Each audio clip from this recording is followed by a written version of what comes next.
تو اللہ کا شکر ہے اس پلیٹ فارم سے کتاب و سنت کی آواز بلند ہو رہی ہے الحمدللہ. ہم آپ کے بابوں کو بالکل نہیں مانتے اس لیے کہ آپ بھی دوسروں کے بابوں کو نہیں مانتے.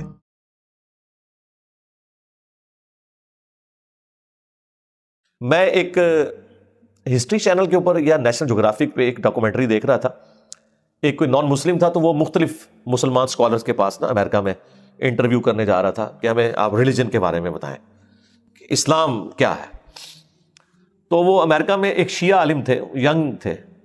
اس سے جب اس نے سوال کیا نا کہ اسلام کیا ہے تو اس نے کہا اسلام خدا کے گرد سینٹرڈ ہے, بس کہ ہر وقت خدا آپ کے سامنے ہونا چاہیے. یہ اسلام کی بیسک ڈیفینیشن ہے. واقعی اسلام یہی بات ہے. اسلام کیا ہے؟ ٹو سبمٹ یور ول, اللہ کے سامنے سر تسلیم خم کرنا. اچھا اب یہ بات مجھے بھی پتا, لیکن جب میں نے اس بندے کے منہ سے یہ بات سنی نا, پھر میں نے غور کرنا شروع کیا. اس نے کہا کہ ہر وقت اللہ آپ کے سامنے ہونا چاہیے. تو پھر میں نے سوچا واقعی یار اسلام تو ہے ہی سینٹرڈ اراؤنڈ گاڈ ہے. صبح سے لے کر شام تک ہر چیز خدا کے گرد گھومتی ہے. صبح اٹھ کے آپ پہلا جملہ کیا بولتے ہیں؟ الحمدللہ الذی احیانا بعدما اماتنا والیہ النشور. تمام تعریفیں اس اللہ کے لیے ہیں جس نے مرنے کے بعد مجھے دوبارہ سے زندہ کر لیا اور میں نے لوٹ کے اسی کی طرف جانا ہے. آخرت کا ذکر بھی ساتھ ہی ہے.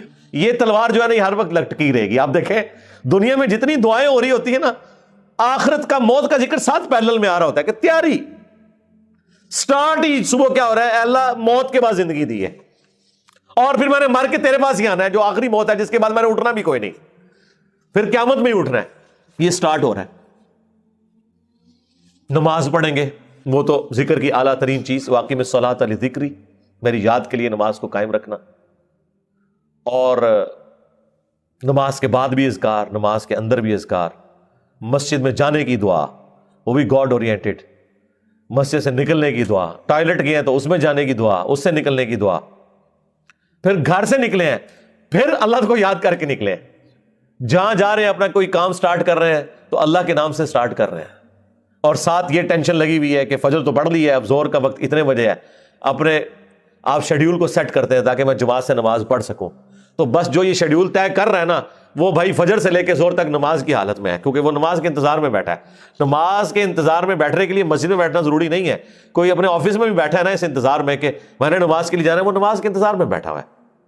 پھر نماز کا وقت آ جانا ہے, پھر بازار میں جانے کی دعا, سواری پہ بیٹھے ہیں تو اس پہ دعا. وہ ساری دعائیں ذرا آپ پڑھیں, کوئی بزرگ بابا آپ کو ان دعاؤں میں نظر نہیں آئے گا. خدا سے شروع ہو کے خدا پہ ختم ہو. یہ کائنات سینٹرڈ اراؤنڈ گاڈ ہے. ہماری زندگی کا مقصد خدا کی پہچان ہے. انبیاء کے دنیا میں آنے کا مقصد خدا کی پہچان ہے. ہر چیز خدا کے گرد گھومتی ہے.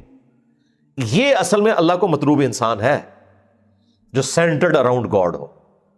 تو آپ اس کے ذرا ٹیسٹ کو فیل کریں. اہل ایمان کی نشانی ہے کہ وہ خواہ کھڑے ہوئے ہوں, خواہ بیٹھے ہوئے ہوں, خواہ وہ اپنی کروٹوں پر لیٹ رہے ہوں, ہر حال میں اللہ کو یاد رکھتے ہیں.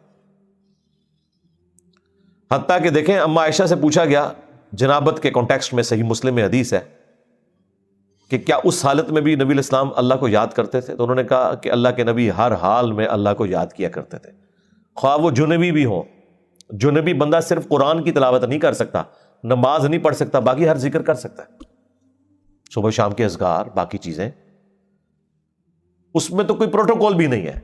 یہ غسل, وضو, کپڑے پاک ہونا, جگہ پاک ہونا, یہ صرف نماز کا پروٹوکول ہے. جو عام اذکار ہیں ان کا کوئی پروٹوکول نہیں ہے. وہ آپ جس مرضی حالت میں کریں. یہ لوگ کہتے ہیں جی آیت کریمہ بڑا گرم ہے جی, بغیر وضو کے نہیں کرنا چاہیے جی, خوشبو لگا لینی چاہیے. اور بھائی جس نے کیا تھا اس نے تو مچھلی کے پیٹ میں کیا تھا, سب سے زیادہ تعفن والی جگہ یونس علیہ السلام. کوئی گرم ذکر نہیں ہے بھائی.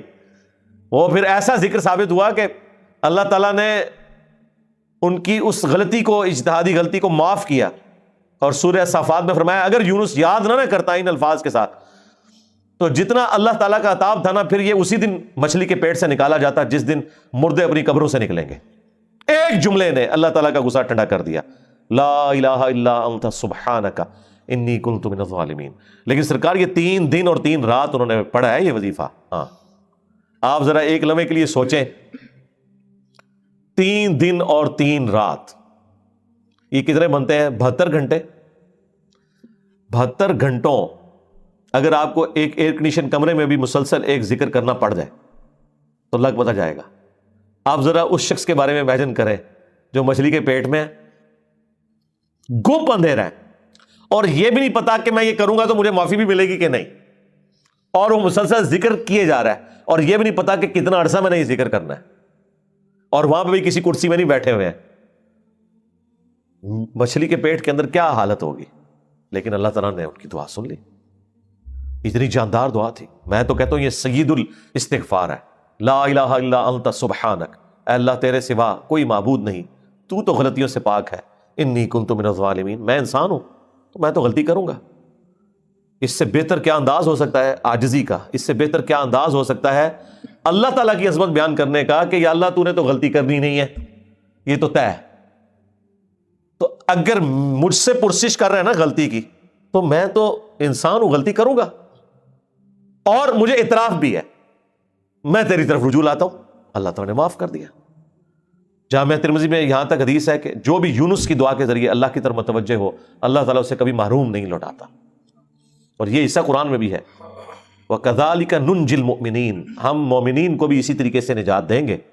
جب یہ دعا آئی نا سورہ الانبیاء میں, تو ساتھ یہ بھی ذکر آیا کہ انبیاء کی جو یہ دعائیں ہیں, خصوصاً یہ والی دعا یونس علیہ السلام کی, کوئی مومن بھی مانگے گا ہم اسے بھی نجات دیں گے.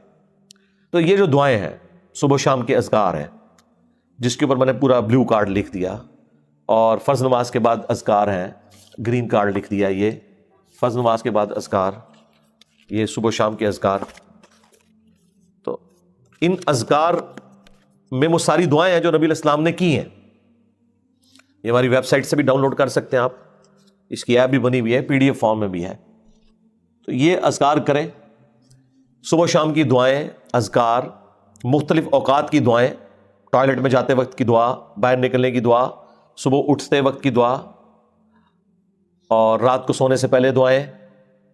یہ مختلف اوقات کی جو دعائیں ہیں, یہ وہ ساری دعائیں ہیں جو آپ نے اٹھتے بیٹھتے چلتے پھرتے کرنی ہے. درود شریف بھی, درود شریف اللہ کی عبادت ہے کیونکہ یہ دعا ہے, اور دعا جتنی بھی ہے وہ اللہ سے کی جاتی ہے, اور ہر دعا عبادت ہے. الدعاء هو العبادہ, یہ حدیث ہے سنن نسائی کے اندر, ترمذی کے اندر. اور نبی علیہ السلام نے حدیث کے اوپر اکتفا نہیں کیا, اس کے بعد آپ نے آیت پڑھی, ادعونی استجب لکم, اے میرے بندو مجھ سے مانگو میں تمہاری دعا کو قبول کروں گا.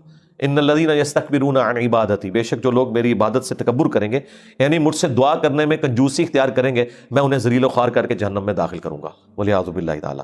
حضور نے سورۃ المومن کی آیت نمبر 60 پڑھی, اسے سورہ غافر بھی کہتے ہیں, اس بات کے ثبوت میں کہ دعا کرنا عبادت ہے. تو جتنی دعائیں ہیں یہ عبادت ہے, اور یہ اللہ تعالیٰ کا وہ ذکر ہے, خواہ وہ درود شریف ہو, خواہ صبح شام کے اذکار ہوں, یا مختلف اوقات کی دعائیں ہوں, یہ اللہ تعالیٰ کے وہ ذکر کی شکلیں ہیں جس کا کوئی پروٹوکول نہیں. کوئی جنبی ہے, کوئی بے وضو ہے, کپڑے بھی ناپاک ہیں, جس جگہ پہ ہیں وہ جگہ بھی ناپاک ہے, کوئی فرق نہیں پڑتا اس سے. یہ ذکر آپ کر سکتے ہیں. مولا علی کا قول ہے جامعہ ترمذی میں سنن ابی داؤد کے اندر کہ نبی علیہ السلام کو حالت جنابت کے علاوہ کوئی اور حالت قرآن پڑھنے سے مانے نہیں ہوتی تھی. یعنی قرآن آپ نہیں پڑھ سکتے جنبی ہوں, بغیر وضو کے قرآن بھی پڑھا جا سکتا ہے, لیکن جنبی شخص نہیں پڑھ سکتا. لیکن جو اذکار ہے نا وہ اٹھتے بیٹھتے چلتے پھرتے, بھائی اما عائشہ سلام اللہ علیہا اس سے زیادہ کیا بات کرتی. جب جنابت کے کانٹیکسٹ میں ان سے پوچھا گیا تو انہوں نے کہا اللہ کے نبی تو ہر حال میں اللہ کو یاد کرتے تھے, خواہ وہ جنبی ہو یا نہ ہو. اور غسل جنابت فوراً کرنا کوئی ضروری بھی نہیں ہوتا, اللہ تعالیٰ نے چھوٹ دی ہوئی ہے, بس نماز قضا نہ ہو. نبی علیہ السلام کبھی غسل جنابت رات کو کر لیتے تھے اور کبھی آخری پہر اٹھ کے کرتے تھے. تو غسل جنابت ڈیلے بھی کوئی شخص کر سکتا ہے. فجر پڑھ کے اگر کسی کے اوپر غسل فرض ہو گیا ہے تو وہ زور سے پہلے کسی بھی وقت غسل کر کے زور کی نماز, بس وہ قضا نہیں ہونی چاہیے. تو اس دوران بھی اللہ کو تو آپ نے یاد کرنا ہے. ایون ٹوائلٹ میں غسل کرنے جب جانا ہے تو اللہ ہی کو یاد کر کے جانا ہے نا. اللہم انی اعوذ بک من الخبث والخبائث, جو بخاری میں دعا ہے, اے اللہ میں شریر جنوں اور جنیوں سے تیری پناہ میں آتا ہوں. یہ دعا جو آپ مانگ کے ٹوائلٹ میں جاتے ہیں تو جنبی شخص نے بھی یہی دعا مانگ کے جانی ہے نا. باقی بھی جو مختلف اذکار ہیں وہ آپ نے لازمی کرنے ہیں, اس میں کوئی سستی والا پہلو نہیں ہونا چاہیے. ہاں قرآن پاک سے متعلق جو چیزیں وہ آپ نہ کریں. تو یہ ذکر کی 3 اقسام. نمبر 1 فاقم الصلاۃ لذکری, میری یاد کے لیے نماز کو قائم رکھنا. اور جتنے بھی فرائض ہیں, خواہ وہ حج کی شکل میں ہو, زکوٰۃ کی شکل میں ہو, رمضان کے روزے ہوں، وہ سب کے سب اللہ کا ذکر ہے۔ رزق حلال کمانا بھی، یہ بھی اللہ کا ذکر ہے۔ اللہ کے نیک بندوں کے واقعات جو قرآن و سنت میں رپورٹ ہوئے، انہیں بیان کرنا بھی اللہ کا ذکر ہے۔ انبیاء کرام کے واقعات کو بیان کرنا بھی اللہ کا ذکر ہے۔ تو سب سے بڑا ذکر نماز، اس کے بعد قرآن تو بلکہ اپنے سٹیٹس میں دیکھا جائے تو وہ سب سے بڑا اللہ کا ذکر ہے، اللہ کی یاد دہانی والی چیز۔ لہذا قرآن کی تلاوت، قرآن کے احکامات کی پیروی کرنا، یہ سب کچھ اللہ کا ذکر ہے۔ اور تیسرے نمبر کے اوپر صبح و شام کے اذکار، مختلف اوقات کی دعائیں، درود شریف، یہ بھی اللہ تعالیٰ کا ذکر ہے۔ تو یہ تین ہی اقسام ہیں ذکر کی جن کے اوپر ہمیشگی انسان کو کرنی چاہیے۔ اور کچھ چیزیں تو اللہ تعالیٰ نے فرض کے طور پہ کر دی ہیں، جیسے نماز ہے اور باقی فرائض ہیں، اس کے بغیر آپ کا چھٹکارا نہیں ہے۔ بخاری اور مسلم دونوں میں حدیث ہے کہ اللہ کا ذکر کرنے والا زندہ کی مثل ہے اور ذکر نہ کرنے والا مردہ کی مثل ہے، یعنی وہ زندہ لاش ہے جو اللہ کا ذکر نہیں کرتا۔ جامع ترمذی میں حدیث ہے، ایک صحابی حاضر ہوئے، یا رسول اللہ مجھے کوئی ایسی نصیحت کریں کہ اس کے بعد مجھے کسی چیز کی ضرورت نہ رہے۔ نبی علیہ السلام نے کہا کہ تیری زبان ہر وقت اللہ کے ذکر سے تر رہے، بس یہ نصیحت، یعنی صرف نماز کی حد تک نہیں، عام حالت میں بھی۔ اچھا، ذکر کے لیے زبان ہلانا بھی ضروری نہیں ہے، دل میں بھی ذکر ہو سکتا ہے۔ اللہ کو یاد کرنا بھی ذکر ہے، غور و تفکر کرنا بھی ذکر ہے۔ اصل چیز ہے گاڈ اورینٹڈ ہونا۔ بخاری مسلم میں حدیث ہے، جب تم نماز پڑھ کے اسی جگہ پہ بیٹھے رہتے ہو نا جہاں پہ نماز پڑھی تھی، اسی مصلی کے اوپر، جب تک وضو نہیں ٹوٹتا نا، کچھ ذکر نہ بھی کرو، تب بھی فرشتے دعائے رحمت تمہارے لیے کرتے رہتے ہیں۔ حتیٰ کہ بخاری مسلم میں آیا کہ جو شخص نماز کے انتظار میں ہے نا، اللہ تعالیٰ اسے بھی نماز کے اندر ہی شمار کر لیتا ہے۔ دیکھیں اللہ تعالیٰ کی رحمت ہے، یعنی یہ تو ایک نہ ختم ہونے والا سلسلہ ہے۔ بخاری مسلم دونوں میں حدیث ہے، میں اپنے بندے کے گمان کے قریب ہوں جیسا کہ میرے بارے میں گمان کرے۔ جب وہ مجھے دل میں یاد کرتا ہے میں اسے دل میں یاد کرتا ہوں، جب وہ مجھے کسی مجلس میں یاد کرتا ہے نا تو میں اسے بہتر مجلس میں اسے یاد کرتا ہوں، جب وہ میری طرف ایک بالشت بڑھتا ہے میں اس کی طرف ایک ہاتھ بڑھتا ہوں، جب وہ میری طرف چل کے آتا ہے میں اس کی طرف دوڑ کر آتا ہوں۔ تو یہ حدیث قدسی ہے بخاری مسلم دونوں میں، اور اسپیسیفکلی یہ قرآن حکیم کی درس و تدریس کے حوالے سے ذکر ہوا تھا کہ ایسی مجلس میں فرشتے حاضر ہوتے ہیں اور جب اللہ کے پاس جاتے ہیں، حالانکہ اللہ جانتا ہے، پھر بھی پوچھتا ہے کہ میرے بندوں کے پاس گئے تھے کس حالت میں پایا، وہ بتاتے ہیں یہ حالت تھی۔ پھر اللہ تعالیٰ پوچھتا ہے مجھ سے کیا مانگ رہے تھے، فرشتے بتاتے ہیں کہ بندے جنت مانگ رہے تھے۔ اللہ تعالیٰ پوچھتا ہے کیا جنت دیکھی انہوں نے، کہتے ہیں نہیں، اگر دیکھ لیتے تو اس سے بھی زیادہ مانگتے۔ اور کیا کہتے تھے، جہنم سے آزادی مانگ رہے تھے، کیا جہنم دیکھی میرے بندوں نے، نہیں، اگر دیکھ لیتے اس سے بھی زیادہ شد و مت سے مانگتے۔ اللہ تعالیٰ فرماتا ہے تم گواہ ہو جو میں نے سب کو معاف کر دیا۔ اچھا، وہ فرشتے کہتے ہیں یا اللہ ایک بندہ ایسا تھا جو ویسے ہی وہاں پہ آ گیا تھا، اس کی نیت نہیں تھی لیکن وہ ان کی مجلس میں بیٹھا تھا۔ اللہ تعالیٰ فرماتا ہے کہ یہ لوگ ہی ایسے ہیں کہ جو ان کی مجلس میں بھی بیٹھ جائے نا ان کو بھی میں نے بخش دیا۔ وہ جو کہہ رہے ہوتے ہیں نا غوث پاک کے درس میں بھی اگر کوئی بیٹھ گیا، کہانیوں میں نہیں میرے بھائی، درس قرآن میں، وہ چاہے غوث پاک دے رہے ہو یا کوئی انجینئر پاک دے رہے ہو یا کوئی ڈاکٹر پاک دے رہے ہو، اگر اخلاص کے ساتھ کوئی اللہ کا ذکر کر رہا ہے، خالص توحید بتا رہا ہے، قرآن و سنت کی تعلیمات بتا رہا ہے، اس کی مجلس میں بیٹھنے والے کے لیے جنت کا راستہ آسان ہو جائے گا۔ وہ تو حدیث ہے صحیح مسلم کے اندر کہ جو علم کے راستے پہ چلتا ہے اللہ تعالیٰ جنت کا راستہ اس کے لیے آسان کر دیتا ہے۔ یہ تو بالکل اسٹیبلش چیز ہے۔